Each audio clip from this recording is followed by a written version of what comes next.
Did you ever see Watchmen? Zack Snyder's Watchmen? I did. It's stupid. Sorry. Well, that is trying to recreate a comic book. Like he's It was trying to make really it. weird. It was a weird movie. I didn't read the comic. I know it's like some sort of world. I just remember laughing a lot because I was like, what the hell am I watching? Well, this is a Zack Snyder problem. He comes from the world of music videos and he's all about style over substance. And you saw that with the DC movies that he made, where it's The like, Snyder Cut. yeah, Man of Steel, Batman v Superman, and then he did the Snyder Cut of Justice League. Every one of those, there's great shots. Like if you took a screenshot of a moment in time, Yeah. and it's like, oh, these look great, but if you're watching them back to back sequential and it's a movie motion, there's nothing there because there's no story, there's no character, there's nothing, there's no heart in any of his stuff that he does. And he's actually gotten worse. Like his first couple movies are Oh, I okay. feel bad for him right now. I don't like shit talking people. It's Let fine. the guy live. There's nothing that he hasn't heard before. But what he did with Watchmen was he completely missed the point of. So I'll tell you, in the comic book in Watchmen, the whole point of the book is that what if superheroes were real? And basically, the writer was like, you'd have to be a psychopath to become a superhero and become a vigilante. There's only one super powered person in this whole universe. Everyone else is a vigilante. So he's like, who would put on a mask? Who would put on a thing and go jump off a building and go do all this stuff? So each one of the people are supposed to be like deranged in a certain way. There's a certain aspect that's just not quite there. And that's why they are vigilantes. They're trying to help people and do the right thing. But They're psychos. yes, and there's Rorschach, the guy that puts the mask on and it changes. He's the prime example. And the writer was like, look, this is a psychotic individual. He's like murdering dogs, murdering people. And Zack Snyder takes that character, makes him a hero. When people got out of that movie, they were like, yeah, I want to be Rorschach for Halloween. Yay. Like, you missed the point. That's not the point of Rorschach. Like, that's not good. And so his adaptation throughout the whole movie, he was doing that where he was taking something and like completely misreading it. And he's like, I am so good. Like, I, I watched the commentary. He has this video commentary where he's like pointing out scenes and he's like, I was so good when I did this. But It's it's like, giving like Spider-Man, like Tobey Maguire walking down like oh, the New York yes, yes. The streets, black like suit. Yes, right. Yes. Yeah. Zack Snyder is the real life black suit Spider Man. Yeah. And it's like, I just don't understand the. Well, no, I guess I do. I understand it. I just don't agree with it. Like the people that liked the Watchmen movie and, like I said, came out of it like wanting to dress like the characters and wanting to be like it. That's Zack Snyder. That's who he was appealing to when he made the right. movie.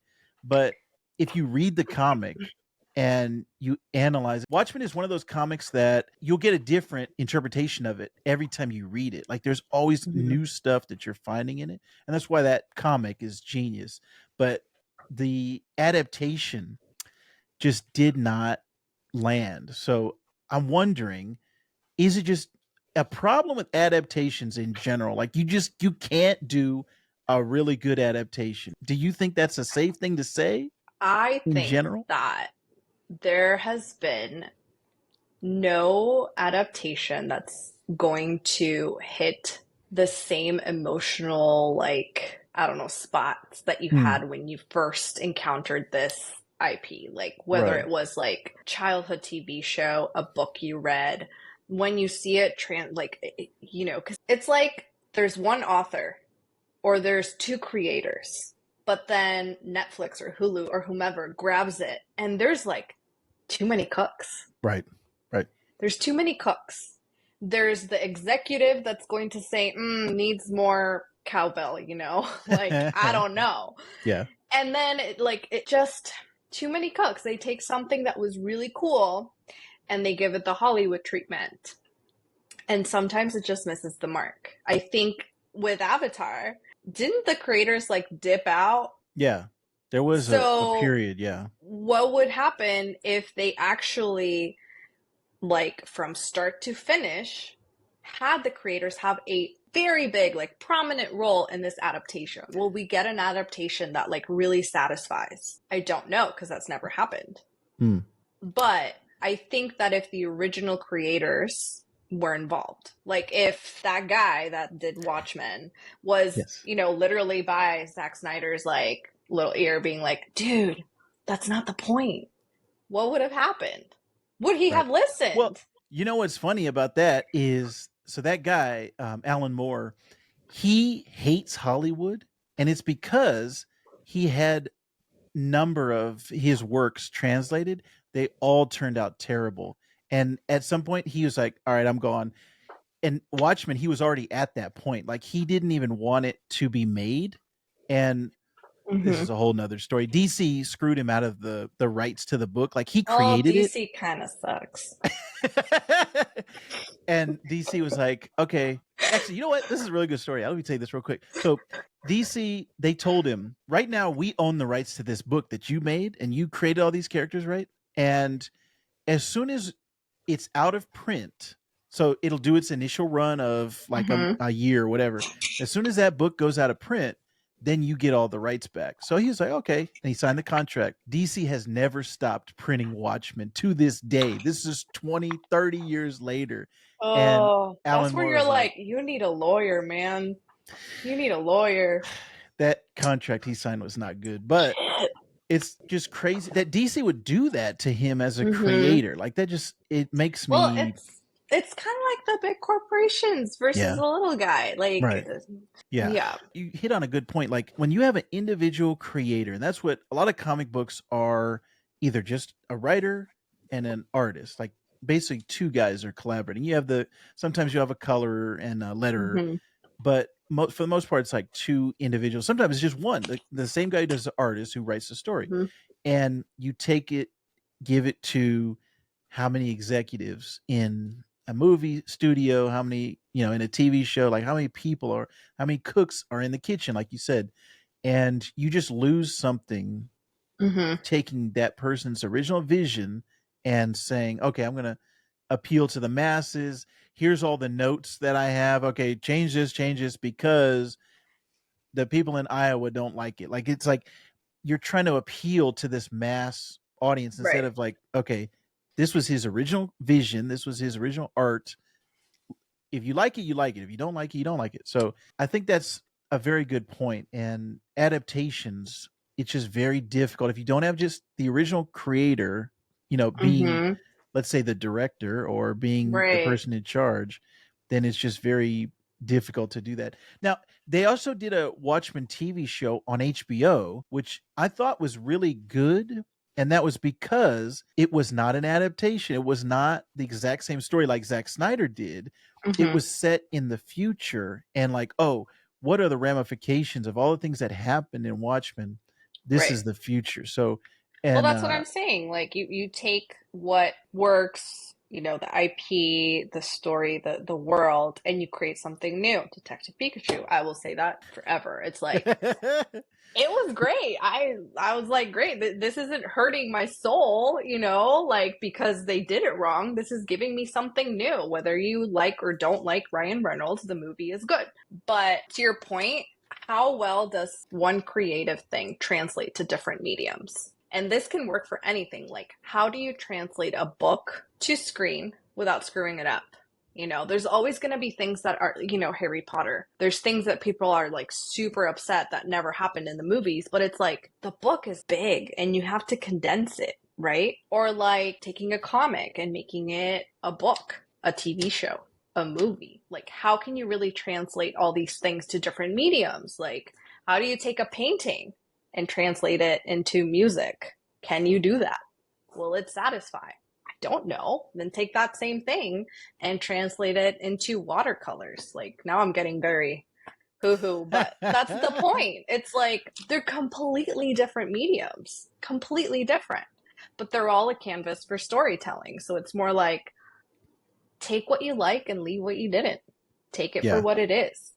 I don't think that and we'll ever get like the perfect adaptation. right. Another limitation of it being live action versus, let's say, if it was animated or if it was a comic book, there's no budget restrictions on animation or on your mind. And so when you Right. have a live action thing and you have these budgetary restrictions, I was actually reading an article with the showrunner, and he was like, yeah, there's so many things we wanted to put into it. But when we were scripting out where this season was going, we had to plan ahead. Okay, how much money are we going to have to do that Mm-hmm. scene? And so Right. he had to cut out a bunch of stuff. So I think that also adds to it of maybe we're never going to get a great adaptation in live action, and it's Mm-hmm. because of the budget. If it's unlimited and they could do whatever, that's a I different still story. don't But think we would get like I don't even even if they know. had the perfect budget I because don't it's a think so. different medium because you Right, can't right, control how a actor is going to interpret that character. right. Like Azula to me didn't feel like Azula. Did she do a good job channeling some rage there? Sure. But I'm like, oh, this is just an angry character. Like it wasn't Azula to Right. me. Did she feel No, too young to you? yeah, like no That's what it shade felt to me. to the actress. No Hmm. shade to the actress. I think she's wonderful. But I think that she was a little young and I Yeah. didn't get I didn't see Azula in her. Like I saw Right. Aang in Aang Right. or Mm. Gordon something. Right. Or Dallas in Yeah. Zuko. I'm like, Hmm. okay, Yep. you know what I Yep. mean? Even Yeah. Sokka. I know some people hated Yeah. on him. I think he did a great job, Yeah. but I did not see her. So even if you had unlimited budget, you cannot control all the moving pieces for them to be perfect. Yeah. Man, I'd have to think if there was anything that comes close to it. You know what? Maybe. Detective Pikachu. Well, we actually, on my video game podcast, we talked about what is the best You have video another game movie of all podcast? time. Oh, well, yes, I have another podcast where we talk all about video games. It's called the Sandbox Gamers. But on that show, we talked about what are the best video game adaptations of all time. And The Last of Us was a video game adaptation into a TV show last year, one of the Yeah. best shows of last year. But for movies, what was the best adaptation? A lot of them said Detective Pikachu as the best video game adaptation. I said Mortal Kombat, but that was me. I think Detective Pikachu is a really good. And you know what? Maybe it's number 2 all time. But what I was thinking What's of, number one? Mortal Kombat. Mortal Oh, Kombat, really? I think. I didn't watch it, Yes. so whatever. But Okay. I really enjoyed Detective Pikachu, as you can see. Yeah. I'm starting I to want a sequel. understand that. This seems like your favorite movie of all time. No, But it's not. you know what? You know what movie is a really good adaptation? I should have brought this up when we first talked about it. But Scott Pilgrim, going Oh my from God, guy. the comic book Scott Pilgrim to the movie Scott Pilgrim, the director put his stamp on it and his creativity, and he kind of added on top of what the comic book creator Brian Lee O'Malley did. And he took things that you can only do in a movie. Like he took kind of I was going to say like the pros and cons, but he took the strengths and weaknesses of film and he took that into account and said, okay, what can I do in film that I couldn't do in a comic book? And one of the things is like music, like you're not hearing the music when you're reading a comic book. So he added a bunch of stuff. Anyways, I think Scott Pilgrim might be the closest thing to a perfect adaptation from the comic book to the movie. So, you know what? That would be a great if you could just read the Scott Pilgrim comic, the first chapter, and then watch the first 10 minutes of the movie. Okay. And then see and then watch the TV show. Well, you want me to do all that? You want me to do all that? If you have time, that would be great. But I'm not forcing anything on you. But it is one of the best things. It was the best thing that I experienced in 2023. I'm just saying, the Scott Pilgrim TV show. I'll think I actually about did a it. whole podcast. If you just give I'll it think 10 about minutes. I'll give it 10 minutes. Okay. But Well, I feel like I need the context of like, I don't think I've ever read a comic book actually. Oh, wow. Okay. Man, this is a whole nother episode. But text my wife, talk to my wife. She had the same experience with Scott Pilgrim. Okay, so that's it. We're not talking about Scott Pilgrim anymore. She's Detective Pikachu. I'm Scott Pilgrim. You know what I just thought of? That's also like a live action situation, but it's not a comic, it's a book. And it was extremely popular especially 50 for Shades. no, but that's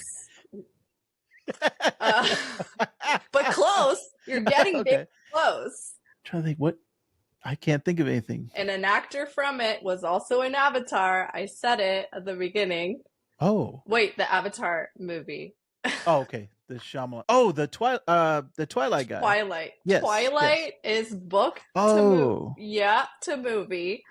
I'm not saying it was the best movies of all time because we are all kind of scarred from the CGI of like that baby. Oh. I forgot about that. But were Yeah. they not the most popular franchise at the time?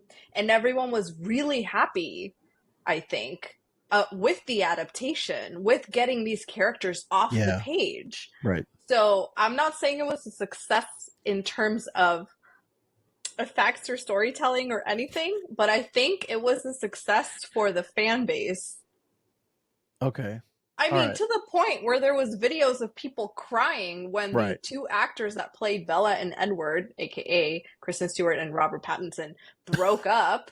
Like, it was a whole social thing. I don't know if that's more of like girlhood and like growing up with it, but the adaptation itself and translating from book to movie was at its time a success. Now you Yeah. watch the movies and they're cringy as, you know, like Yeah. gross. But as a time capsule, I'm like, I think that worked. Hmm. I think that Yeah. was successful. You know? I would agree. I think I didn't read the books, but I did see the movies. And I think that from what I heard, that was a good adaptation of See, the I would of the book. say I can read Scott Pilgrim if you read Twilight. I'll do it. I will do it. But I don't want to do a podcast about Twilight because it's Okay. I'll read Twilight, but we Please can don't. do just the podcast on Scott Pilgrim. I'm All right. joking. That'll be great. Join Oh us my God. again on the next episode of Emmy Watches.